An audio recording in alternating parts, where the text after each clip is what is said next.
Bueno, bienvenidos a esta conferencia sobre los 75 años de Talgo. Quiero dar la bienvenida a todos y agradecer la asistencia, la participación en este acto que se enmarca dentro del programa de extensión cultural de la Facultad de Humanidades, en colaboración con otras asociaciones, y que certifica la voluntad de la Facultad de Humanidades de servir un poco de puente entre diversas disciplinas y además de puente también entre un centro académico, investigador y el resto de la sociedad del entorno nubense.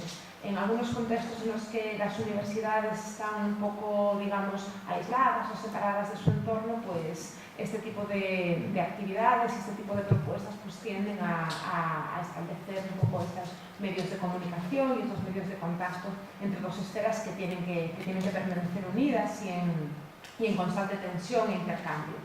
En este sentido, pues desde la facultad siempre se ha optado por un entendimiento amplio de las humanidades que lo conecte con su dimensión social, también con las dimensiones técnicas del progreso y del avance científico. Y claro, en este sentido, pues la idea de conmemorar los progresos técnicos sobrevenidos o surgidos en relación con el tren y con el ferrocarril, pues fue una idea que desde el momento apoyó la facultad. El tren es un medio de comunicación que además ha estado siempre ligado con el desarrollo del pensamiento, también de la poesía, de las artes, ¿no? Gran parte de la literatura moderna ha sido una literatura de viajes. Y desde luego todos los que tenemos cierta afición por la poesía recordaremos el célebre poema de Campoamor, ¿no? Sobre el tren expreso. Además, pues el Talgo ha servido como un instrumento de comunicación, pero como un instrumento de cohesión territorial, de cohesión social, de cohesión en el terreno del pensamiento también. No me voy a demorar más, voy a dar la palabra a don Francisco Sánchez Domínguez, presidente del Club Ferroviario de Huelva, que procederá a la presentación del resto de los participantes en esta sesión.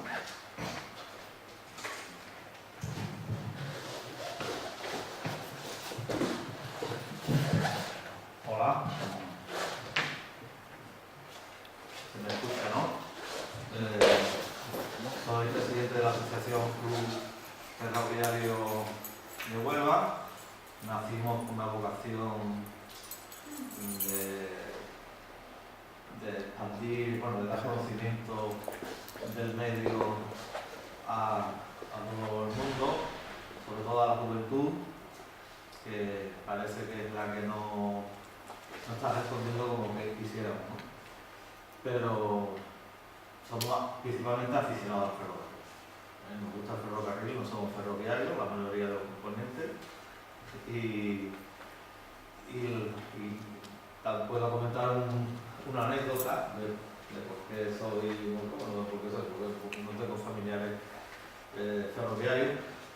Pero de chico estuve en Irún y pues no sé, a mi padre le daba la tarde todos los días a que me llevara a la estación a ver trenes, ¿no? Y nada, y vi una locomotora, lo que no sabéis a lo mejor de locomotoras, pero aquí presente creo que sí. Había una locomotora 6000, típica con la raya verde, con la raya en amarillo. Y nada, bueno, ¿no? Ese flash, ¿no? Porque yo era pequeño, se me quedó en mente. Y años después, mi padre, que evidentemente tampoco sabía de trenes ni nada de eso, pues me regaló un set que era justamente con esa locomotora, a escala. Entonces, pues, no sé si crecerán que prácticamente he estado con... Es que yo siempre lo comparo. Cuando vamos por la carretera y vemos pasar un tren, siempre se mira el tren. Si vamos en el coche, vemos pasar el tren y lo miramos. Seamos o no aficionados o no nos gusta el medio, pero es cierto que... Y nosotros, nuestra ambición es esa, que se conozca el ferrocarril, pasarlo bien sobre todo, tener talleres, hacer conferencias para que todo el mundo pueda conocer este mundillo. Tenemos aquí pero bueno, quiero dar las gracias a las autoridades del ayuntamiento, de la mano de Manolo Gómez, que nos ha tratado muy bien, del ponente Miguel Plano y del señor tan generosamente se ha trasladado a Madrid para estar aquí con nosotros en este acto. Vamos a reivindicar el museo, que queremos que sea un museo digno para la ciudad de Huelva, porque no hay provincia en España que no merezca un museo tan grande. Me refiero que sea un museo de referencia, que cuando se haga un museo que sea de referencia, que la gente sepa que Huelva históricamente está unida a la historia al ferrocarril, que existe, Huelva se puede decir, existe gracias al ferrocarril, lo que es la ciudad como tal. Y nada más, paso a presentar al secretario, que va a presentarnos a nuestro ilustre mexicano Luzzati. Pues nada, yo voy a presentar a Miguel Cano Luzzati y a José Luis. Primero de todo quiero dar las gracias a todos por estar hoy aquí en esta primera conferencia del Club Ferroviario de Huelva. Y también quiero dar las gracias a Miguel Cano López Luzzati y también como invitado especial a José Luis, que es el asesor de Talgo actualmente, el presidente de Talgo, y también fue galardonado como el mejor invento europeo en 2013 y además ha sido el primer español en recibir tal premio. Y bueno, Miguel Cano López Luzzati pues no va a dar la conferencia de Talgo, ha escrito un libro sobre la conferencia, o sea, sobre la historia de Talgo, y él ha sido un gran referente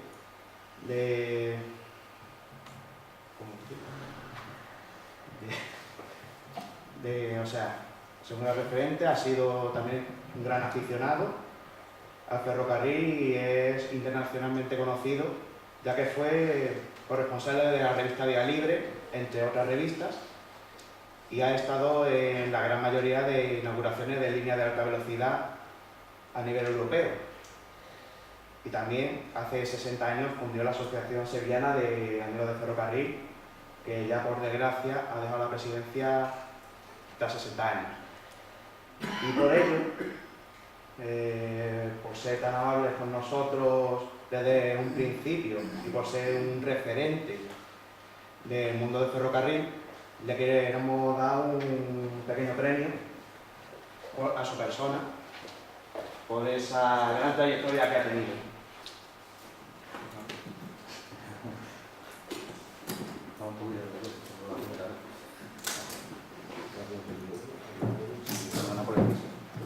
Un pequeño homenaje a sus 60 años de actividad.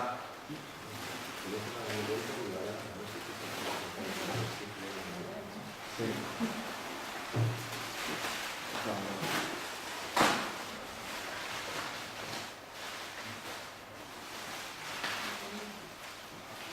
Pues le queremos dar este homenaje a señor Luzzati por esos 60 años, que es casi la historia de Talgo.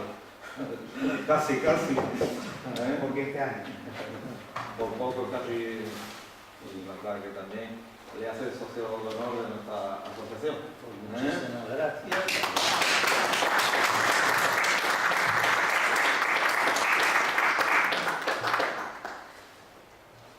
Muy bien, y es una satisfacción. Vamos a seguir con las presentaciones y vamos a ver.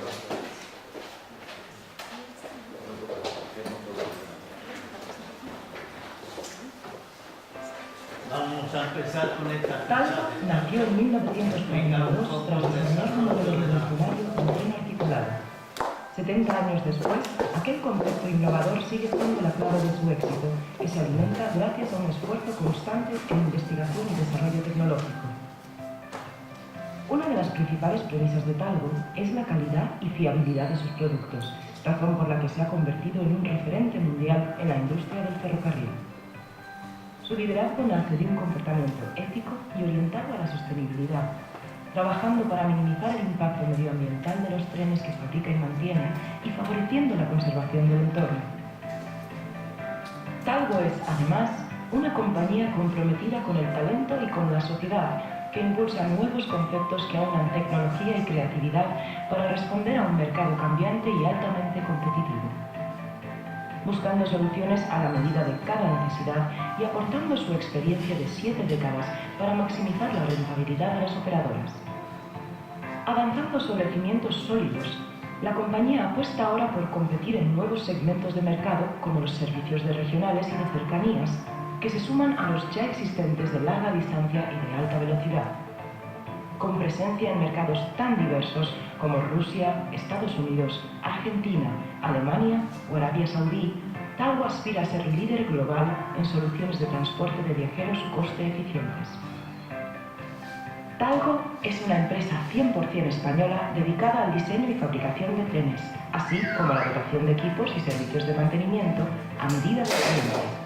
Su especialidad es la optimización de recursos, reduciendo los costes de operación y los tiempos de circulación tanto en líneas de alta velocidad como en redes convencionales. Esto se consigue gracias a 6 principios tecnológicos clave, que son además la fuente de nuestras ventajas competitivas. Cada rueda del tren gira independientemente y siempre permanece paralela al raíl.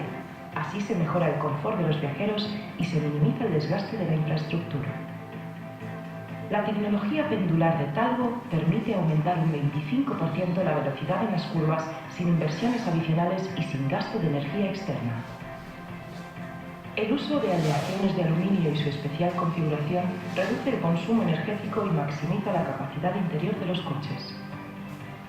Con todo el tren al mismo nivel que el andén, los trenes Talgo reducen un 20% el tiempo de carga y descarga, además de facilitar el acceso a las personas con movilidad reducida. La rodadura desplazable es una de las señas de identidad más fuertes de Talgo y convierte a nuestros trenes en la única solución capaz de adaptarse a cualquier ancho de vía. La unión articulada entre coches mejora la fiabilidad, permite espaciar las intervenciones de mantenimiento e incrementa la seguridad. Talgo 350 es el tren de muy alta velocidad más vendido en España y por eso es líder de uno de los mercados más competitivos del mundo. Su larga trayectoria comenzó en el año 2003 y cuenta a sus espaldas con casi 100 de millones de kilómetros recorridos. Una de las principales ventajas de Talgo 350 reside en su rodadura, puesto que tiene la mitad de ejes que los trenes de la competencia. Eso permite reducir el ruido y las vibraciones, aumentando el confort de los pasajeros y también el desgaste de los materiales y con ello los costes de mantenimiento. Su tecnología contrastada y mejorada gracias a su dilatada experiencia hacen de Talgo 350 uno de los trenes de muy alta velocidad más fiables y valorados del mundo. Y esa es la principal razón por la que fue elegido para prestar servicio entre la Meca y Medina, en Arabia Saudí. Abril es el nuevo producto.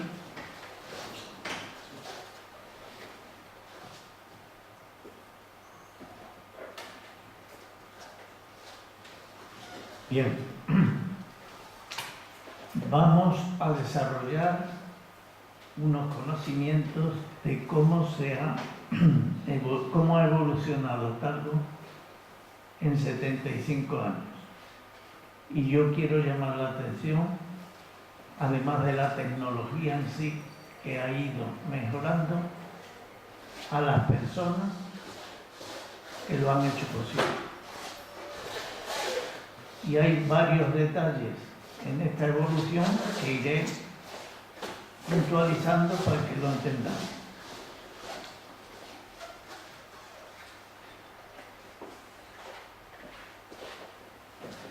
Para mí ha sido una gran satisfacción que después de tantos años siguiendo esta evolución de Talgo,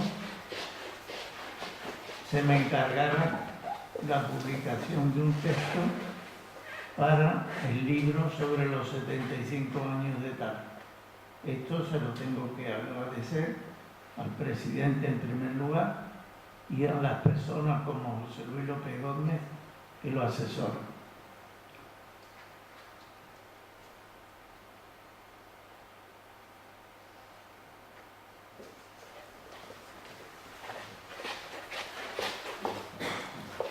Y vamos por el principio. La historia de Talgo comienza en 1930, cuando el ingeniero militar don Alejandro Goicoechea comprueba con horror un accidente del ferrocarril de La Robla, donde él trabajaba, en el que debido al peso de los vehículos, a estar construidos de madera y a su elevado centro de gravedad, produjo en los viajeros una gran desgracia. Y entonces Goicoechea empezó a pensar que había que conseguir que el factor antidescarrilante de los trenes no fuera el peso de los mismos. Porque el peso de los coches, al tener que construirlos con arreglo al ancho de vía, pues crecía hacia arriba. Al crecer los coches hacia arriba, el centro de gravedad alto en la curva tendía, por la fuerza centrífuga, a salir fuera. Entonces la idea que le vino fue, por un lado, el armón de artillería, un triángulo en el que las piezas de artillería iban sobre dos ruedas en la base del triángulo, y el vértice que iba por delante se apoyaba en el anterior. Pero también esto lo observó en los triciclos de los niños del Parque del Retiro, que el hombre que los llevaba, cuando los tenía que recoger, lo que hacía era montar la rueda delantera del triciclo en el eje trasero de esos triciclos, y llevando uno guiaba a todos. Si tenía que sortear una farola, lo hacía perfectamente. Entonces esta solución era la que pensó Goicoechea para los trenes Talgo. Como vemos aquí, la primera prueba se hizo sobre esos triángulos, montando unos paneles y unos asientos. Pero claro, para ensayar esto necesitaba dinero. Y entonces pensó en ir a ver a los Oriol, de los que tenía referencia como financieros, para ver qué sistema podían emplear para pedir dinero a los bancos. Cuando don José Luis Oriol, el primer presidente de Talgo, lo recibió en las oficinas de Montalbán, le dijo que no era viable el pedir crédito al banco porque unos ensayos no se suponía qué tiempo iban a durar, y que lo más adecuado era montar una sociedad, una empresa que se dedicara a hacer estos ensayos. Él lo consultó con sus hijos y les dijo que la idea de Goicoechea le parecía bien. Goicoechea tenía una referencia de su padre, que era farmacéutico en Elorrio, y había tenido contacto en los meses de verano. Entonces, de esta manera, el presidente primero de Talgo decidió montar la empresa. El primer tren se construyó partiendo de un automotor que había en los talleres de Renfe en Valladolid y unos coches que se fabricaron en una fábrica de paraguas en Bilbao. Con eso se construyó este primer tren, cuyo coche de cola se hizo precisamente en Sevilla, en los talleres de los Certares. Imagínense el efecto que produjo este tren al lado de las composiciones de trenes que había entonces en España. Fíjense la diferencia de altura entre el Talgo 1 y una locomotora de vapor que llevaba los expresos y los rápidos entonces. Pero estamos hablando de los años 40, recién terminada la Guerra Civil Española y Europa enfrascada en la Segunda Guerra Mundial. Entonces era imposible en aquellos momentos pensar en construir un tren en España. Y entonces se decidió ir a Estados Unidos y convencer allí a unas empresas de que fabricaran el tren español. Para eso, don José Luis Oriol mandó a sus hijos y a Goicoechea a Estados Unidos. Los americanos pusieron toda clase de pegas a la construcción del tren. Decían los americanos que ellos eran constructores, pero no impulsores de empresas de información. Extraviaron planos, pusieron muchas dificultades, pero al final el tren se construyó. Una vez construidos 2 trenes y 3 locomotoras, se mandaron a España. Hablo ya de 1949. Y un tercer tren, una tercera rama y otra locomotora quedó en Estados Unidos para hacer pruebas. Y un detalle. Cuando se pensó en hacer un seguro suplementario para el tráfico, para el transporte marítimo hasta España, el precio era tan exorbitado que los Oriol se encomendaron a la Virgen María para hacer el transporte. Y cuando los trenes vinieron a España, le pusieron en el frente de las locomotoras los nombres de advocaciones marianas españolas. La primera Virgen del Pilar, como es lógico, pero luego Virgen de Aránzazu y Virgen de Begoña, que correspondían a Vizcaya. Vamos a ver. En cola, este tren llevaba un coche salón, como ven ahí, que figuran las iniciales de las 2 empresas, ACF, que fue el constructor, y Talgo, que fue el promotor. En el interior hay una novedad, que los coches tenían continuidad, no había separación de unos a otros. Entonces, en una curva se veían los asientos tomando la curva. Y en el mirador de atrás se veía perfectamente la línea que se iba recorriendo. Una novedad en este tren por primera vez en España, o 2 novedades. Una, velocidad 120 kilómetros por hora. Eso nunca había existido en España hasta entonces. Y otra, el aire acondicionado. Primer tren con aire acondicionado en España. También se servían las comidas en el asiento de los trenes, mediante unas bandejas que se acoplaban en los brazos de los asientos. Aquí vemos ya el tren terminado en Nueva York, dispuesto a mandarlo a España.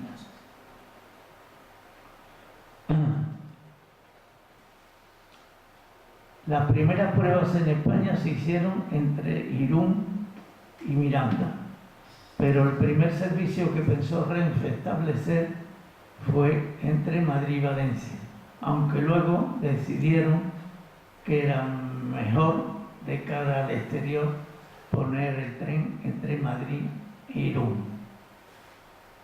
Entonces este tren empezó a funcionar después de inaugurarlo el jefe del Estado, Generalísimo Franco, en marzo del 50, cuando fue a inaugurar una fábrica de química en Valladolid. Pues bien, este tren empezó a funcionar en 1949 entre Madrid y Irún a base de 3 servicios semanales de ida y vuelta. Y una novedad, que el tren era propiedad de Talgo. Y entonces llegaron a un acuerdo con Renfe que repartían ingresos y beneficios y Talgo se encargaba del mantenimiento. Esto fue fundamental en la historia de Talgo, que el mantenimiento lo hiciera la misma empresa que lo había fabricado, porque esto permitió que todas las dificultades que iban encontrando las iban absorbiendo y entonces, con vista al futuro, todas las mejoras fueran posibles.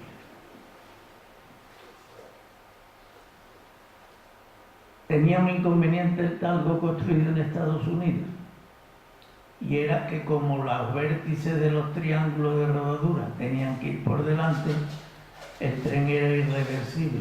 Es decir, que cuando llegaba al final de trayecto había que darle la vuelta entera al tren.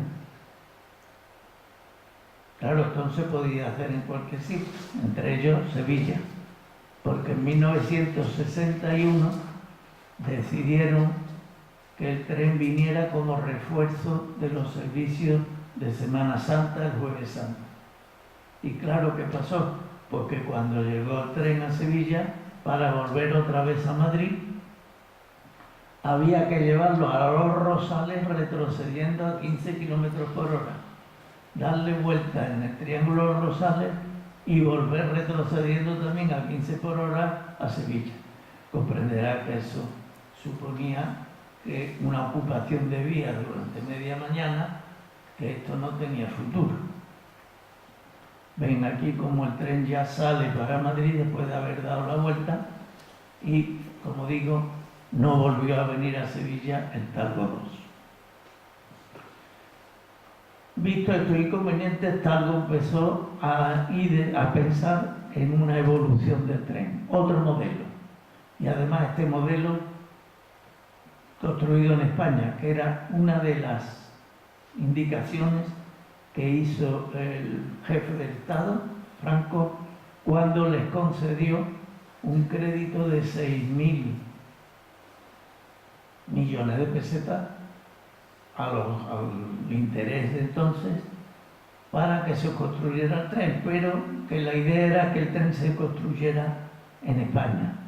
Y entonces el primer tren, el Talgo 3, ya el modelo 3, se hizo construcciones aeronáuticas, utilizando la tecnología de fabricación de los aviones. Los trenes eran más largos, los coches eran más largos, 11 metros, y además tenían puertas de acceso cada coche, con lo que se facilitaba la subida y bajada de viajeros, porque en el Talgo primero, construido en Estados Unidos, solo había una puerta en el centro del tren. Las advocaciones marianas se siguieron poniendo en las 10 locomotoras construidas en España. Estas locomotoras eran alemanas y la Asociación de Amigos del Ferrocarril de Sevilla les pidió al presidente de Talgo que una de las locomotoras llevara el nombre o la advocación mariana de Virgen de los Reyes. El presidente de Talgo contestó que sí, que estaba previsto que la 2010, que era la última de la serie, llevaría el nombre de Virgen de los Reyes. La sorpresa fue que cuando llegó el tren presentándolo a Sevilla en marzo de 1965, la locomotora era la 2002, pero a la que se le había cambiado el nombre de Virgen Peregrina, que era suyo, por el de Virgen de los Reyes. Rápidamente fuimos al presidente de Talgo a darle las gracias por el detalle que tuvo con la ciudad, pero que esperábamos que la 2010 llevara el nombre definitivo. Y nos dijo: los amigos del ferrocarril no se os escapa una, pero no preocuparos que Virgen de los Reyes será la advocación prevista en la 2010. Y en 1967 se decide hacer unas pruebas con el Talgo a 180 kilómetros por hora en la línea de Madrid, de Sevilla-Córdoba, entre San Jerónimo y Los Rosales. Yo, que ya entonces escribía en el ABC y en Vía Libre sobre el ferrocarril, pues pedí a Renfe, al director de Renfe en la zona, que me autorizara a ir en las pruebas. Y me dijo que sí, que me autorizaba, pero que no podía escribir nada de velocidades superiores a 180 kilómetros por hora, porque esa velocidad era la prevista. La realidad es que, no se me olvidará, ese día de junio a las 3:07 de la tarde, alcanzamos por primera vez en España los 200 km/h antes de llegar a la Rinconada. Pero como yo había prometido, no hablé de los 180 km/h hasta años después que fue autorizado. Aquí en esta fotografía estoy con los maquinitas del tren y en la locomotora Virgen del Carmen, que es la que hizo la prueba, se ve la protección que se puso en las ventanillas de las lunetas de la locomotora del frente para evitar que el impacto con algún pájaro pudiera romper las lunetas y afectar a los maquinistas. Hidalgo siguió investigando sobre la evolución del Talgo 3 y la siguiente evolución era la siguiente. España se iba a incorporar al mercado común. Y qué mejor ocasión para que un tren español rodara por Europa. Y ese fue el Talgo con cambio de ancho automático de vía. Antes de autorizar a que el Talgo pasara a Francia para un viaje especial entre Madrid y París, que se hizo en noviembre de 1968, el presidente de los ferrocarriles franceses vino a Madrid, y aquí lo vemos en la vía de cambio de ancho que se montó en Aravaca, en los talleres de Aravaca, para comprobar cómo se hacía el cambio y la seguridad del tren. Posteriormente fue de Aravaca al Escorial, y una vez visto cómo era el tren, se autorizó a que circulara por Francia. Pero los franceses ya saben ustedes cómo son, y si sus trenes iban a 140, 150 km/h, el Talgo no se iba a autorizar a la misma velocidad. Entonces se le autorizó solo a 120. Aquí está la instalación de cambio de ancho de Irún, donde el tren pasaba de España a Francia. Yo estaba presente en ese cambio, aunque no estaba autorizada por ir hasta París. Entonces lo que hice fue que cuando el tren pasó, que fue emocionante, con el himno de España, al pasar del ancho español al ancho francés, pues cogí el siguiente tren, que era un tren de migrantes, y me fui en el tren hasta París detrás del Talgo. Llegué 1 hora y media después, y entonces estuve en la rueda de prensa que dieron allí el ministro Silva Muñoz sobre la incorporación de España al mercado común. Me fui a la embajada de España, al consulado de España, y allí me dijeron que el tren volvía para Madrid 2 días después, un viernes. A las 9:30 de la mañana saldría de la estación de Austerlitz. Ni corto ni perezoso me fui a la estación de Austerlitz, y a la primera persona que vi con cara agradable le dije que si era periodista español, y me dijo: no, soy el subsecretario de Obras Públicas, ¿qué es lo que quiere? Digo: mire usted, yo soy corresponsal de ABC. Dice: sí, yo he leído las cosas que escribe sobre el ferrocarril. ¿Qué es lo que desea? Digo: pues yo lo que quiero es que ya he venido corriendo desde Sevilla detrás del tren, que pueda volver a España con el tren, que no hay problema, porque el ministro y sus acompañantes se quedan en París para unas pruebas con automotor de turbina, y entonces puede ir en el sitio que quiera. Te voy a presentar al vicepresidente de Renfe, que era el conde de Fontao, y si quiere ir en la locomotora también puede ir. O sea que para mí fue un viaje fantástico. En junio, el 1 de junio de 1969, con la prueba ya efectuada en Francia, el Talgo empieza a hacer un servicio europeo con los Transeuropa Express, con el nombre de Catalán Talgo. Este tren salía de Barcelona y terminaba en Ginebra. También aquí fui yo a hacer un reportaje para Vía Libre sobre las 9 horas del Catalán Talgo, que era el tiempo que tardaba el tren. Y en este viaje, 1969, no se me olvidará, conocí a José Luis López Gómez, que era el responsable del mantenimiento del tren en Barcelona. Fíjense, el tren circulaba de día. Claro, llegaba a Barcelona a las 7 de la tarde y a la mañana siguiente tenía que salir para Ginebra otra vez. Los franceses en Ginebra lo sometían a toda serie de controles a ver si se lo cargaban, pero no había manera, que ellos iban perfecto, el ancho de rueda, después de pasar de España a Francia, no había problema.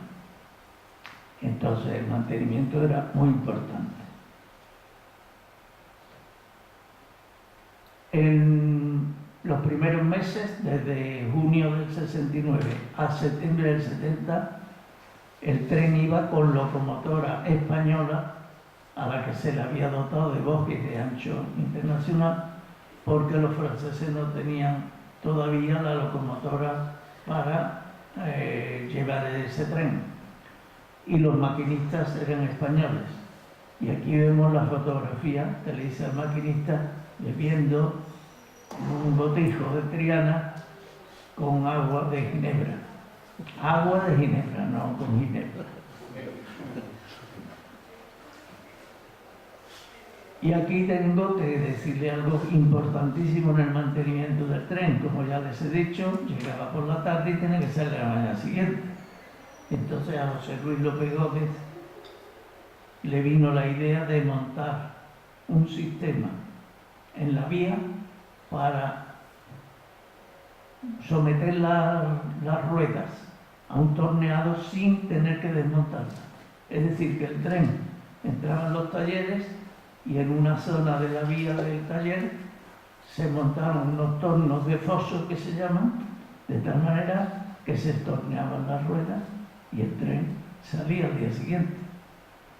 Esto no solo fue una ventaja para el tren de Ginebra, sino que Talgo al final construyó tornos de foso para otras compañías y para compañías de tranvías. Los franceses, además de autorizar el paso del tren Talgo por sus vías, pidió la compensación de que hubiera un tren francés que viniera de París a Madrid. Se llamaba Puerta del Sol. El problema era que ellos no cambiaban automáticamente de ancho, sino que al llegar a la frontera subían los coches de 5 en 5 con unos gatos hidráulicos y le cambiaban las rodaduras por completo. El recuerdo que tengo yo de este momento es que yo hice el viaje de novio en ese tren, pero hubo una avería en los gatos y el tren se quedó arriba. Los viajeros no podían bajar, pero como era a las 3 de la mañana y estaban todos dormidos, pues casi ni se enteraron. En Francia también los franceses mejoraron la línea desde Irún, desde Portbou, y la electrificaron hasta Lyon totalmente, con lo cual ya las locomotoras no tenían que ser diésel, sino que fueron eléctricas, como vemos aquí. En España también ocurrió esto en 1977, cuando se electrificó totalmente la línea Andalucía hasta Sevilla. Los trenes Talgo 3, modelo 3, venía hasta San Bernardo, hasta la estación de San Bernardo, con locomotora eléctrica, y allí se le ponía la diésel para continuar hasta Cádiz. El último tren Talgo que circuló con viajeros fue en el 2009 y había recorrido ya 45 años de servicio. Es el único tren de Europa con velocidad máxima 160 que ha estado 45 años en servicio. Aquí lo vemos volviendo de Cádiz a Sevilla. El tren lo construimos también en miniatura para el circuito que tenemos en el Parque del Alamillo, donde cada día, cada domingo por la mañana, se montan hasta 400 personas en nuestros trenes.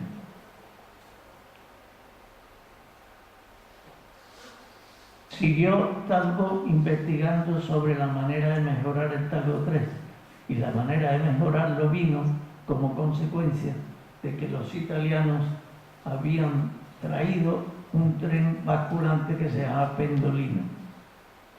Este tren, pintado de amarillo, estuvo haciendo pruebas aquí y también lo hicieron pruebas en Inglaterra. Pero fíjense lo que pasó en Inglaterra. Como la pendulación del tren italiano era asistida,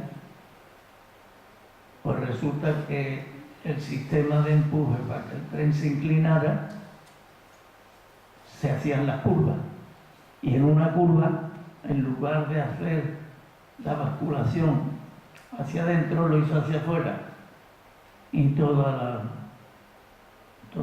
la dotación de coche cafetería se hizo polvo.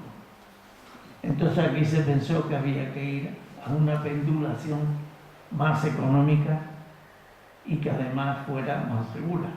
Y esa fue la pendulación que se ensayó con estos 4 coches también entre Sevilla y Los Rosales. Ustedes se preguntarán, Moni, con todas las líneas que hay en España, ¿por qué se venía precisamente a Sevilla para hacer la prueba?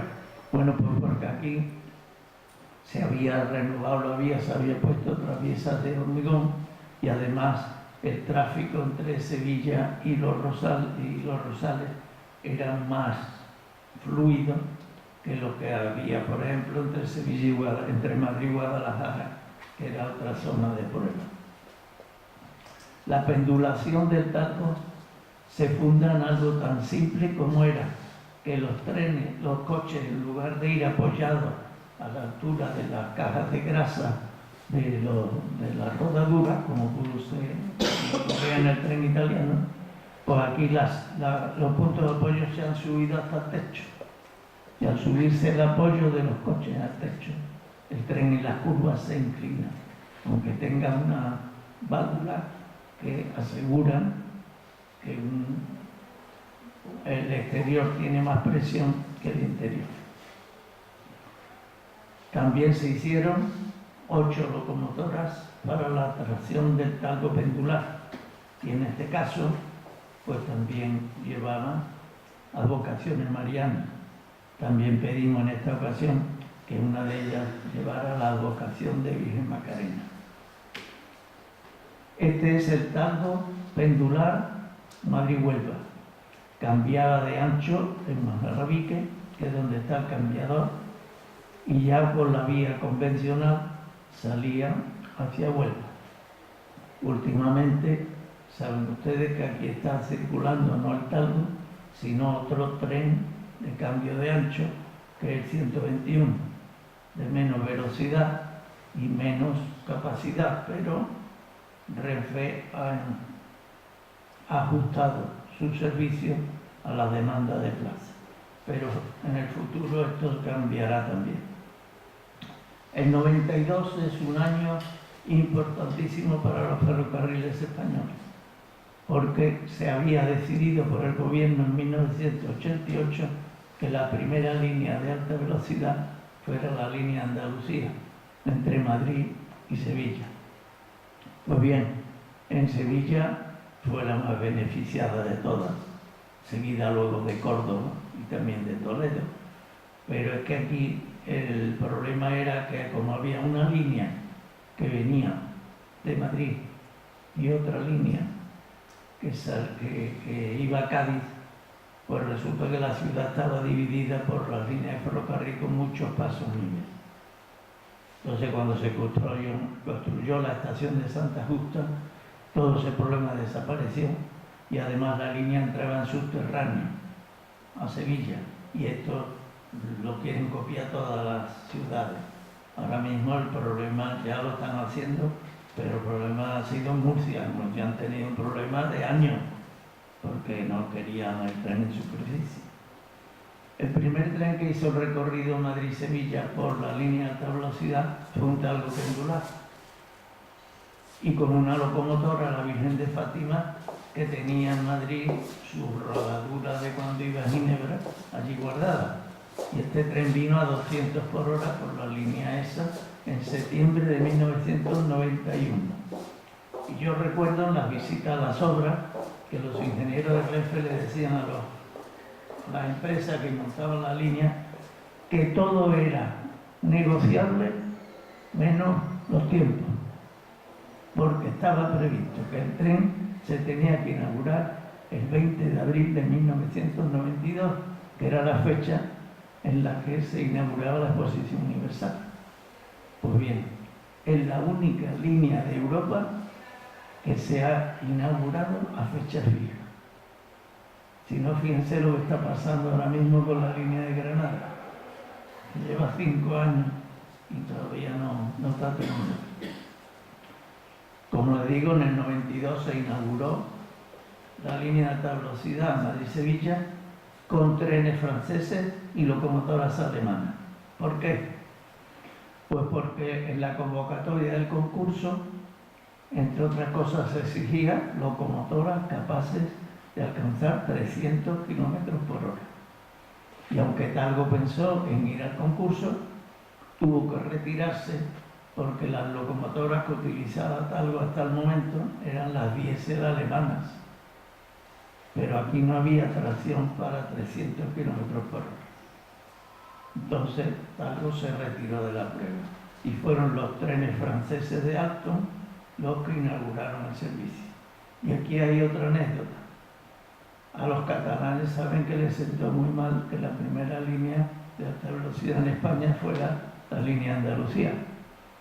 Y decían que cuando acabara la Expo, la Exposición Universal, que habría que guardar los trenes porque no iba a haber viajeros.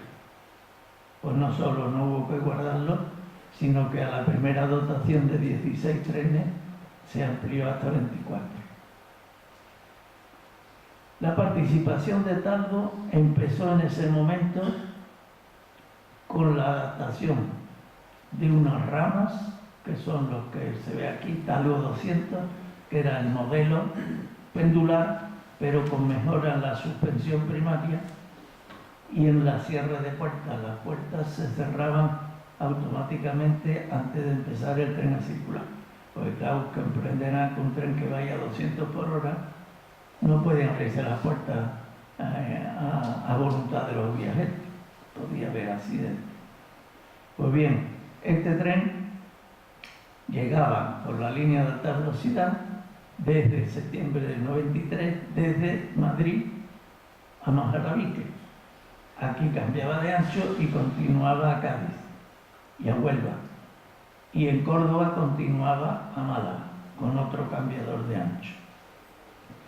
Y este tren Talgo, Renfe lo bautizó con el nombre de Altaria. Y fue la primera incorporación de Talgo a la alta velocidad, porque claro,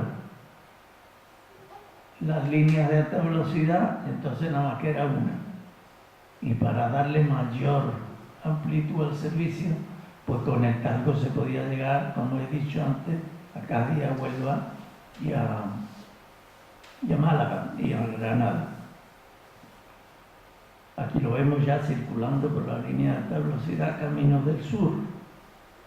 ¿Y ahora qué pasaba? Pues cuando se llegaba el tren a Majarabique, se apartaba la locomotora eléctrica de ancho internacional, se empujaba el tren con una diésel o se arrastraba con unos carros, que es lo que se hizo después para abaratar la operación.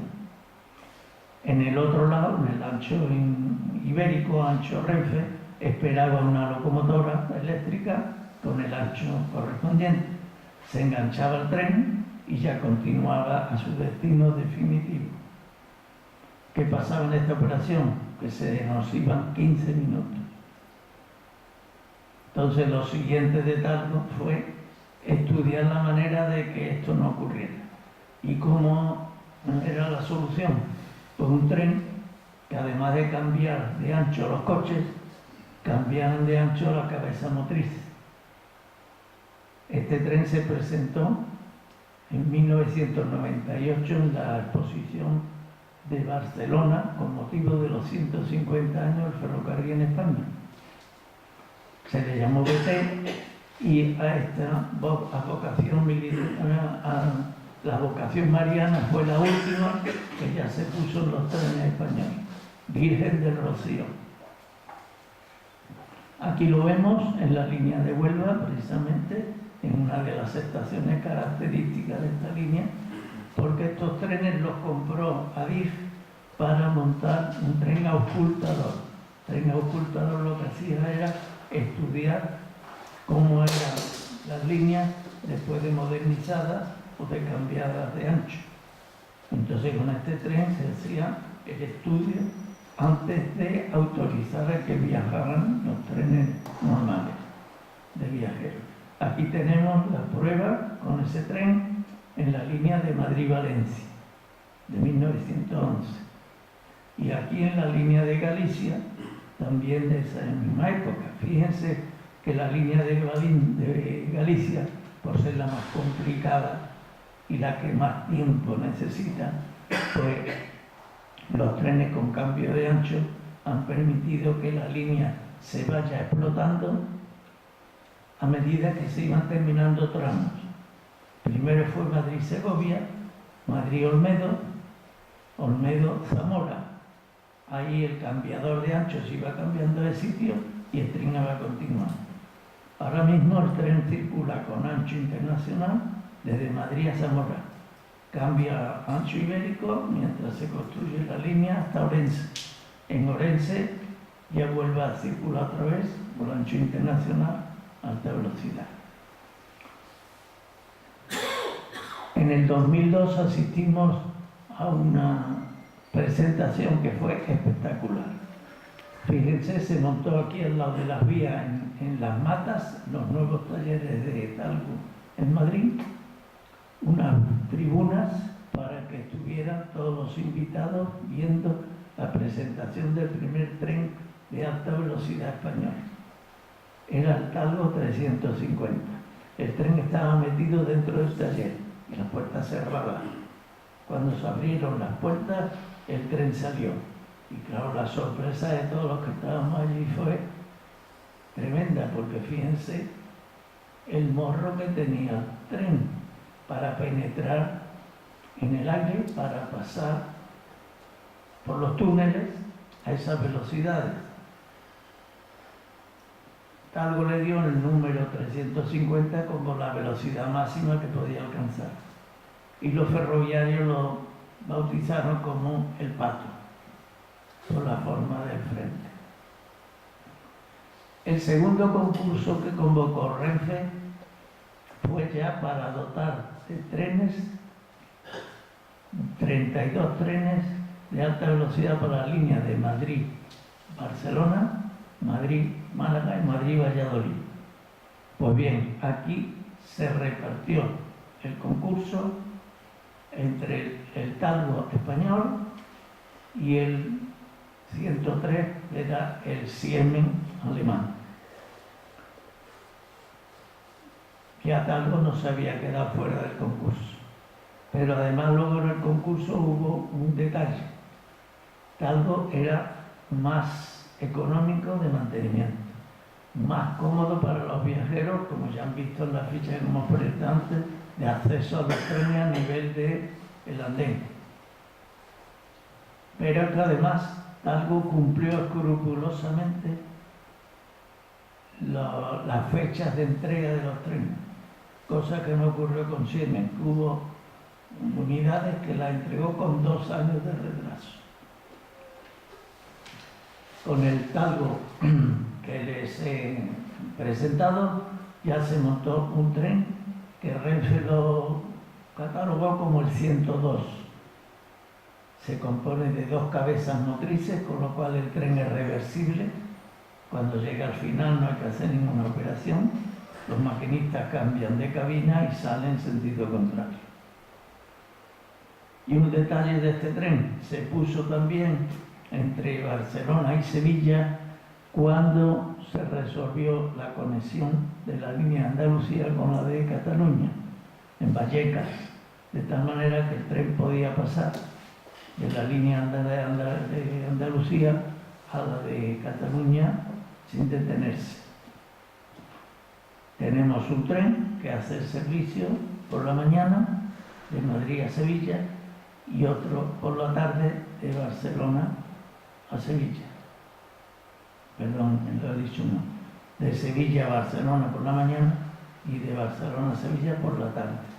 Y ahí, si ven en el horario, pone hora de llegada del tren a Sevilla a 14:30. Y mire el reloj, 6 minutos antes.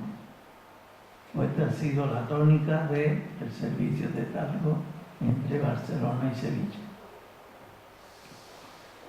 Y en Valencia ya fue el tercer concurso y aquí ya Talgo se llevó todos los trenes del concurso. Aquí ya no hubo participación ni francesa ni alemana. Y es la primera vez que una cabeza motriz de Talgo ha llevado publicidad. La publicidad era caballo ganador, que es lo que había hecho Talgo en ese concurso.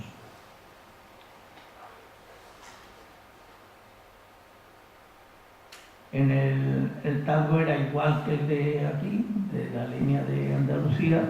Lo único que se modificó fue la cafetería para darle mayor capacidad.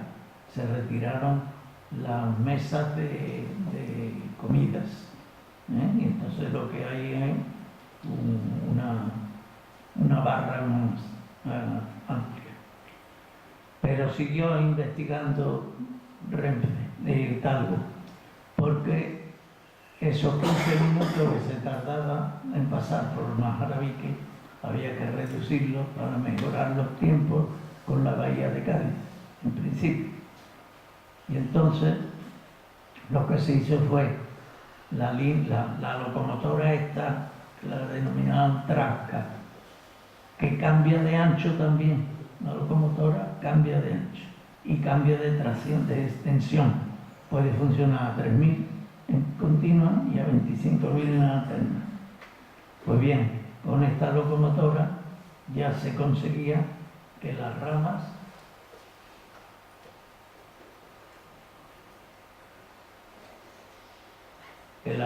pasaran, ¿qué le pasa a esto? Que las ramas pasaran por el cambiador de ancho sin detenerse, porque como las cabezas motrices también cambian de ancho, pues entonces el tren pasa a 15 km por hora sin necesidad de que desenganchar, empujar, volver a enganchar, todo eso. Entonces este tren es el Albia, que es el que se pone en servicio entre Madrid y Cádiz.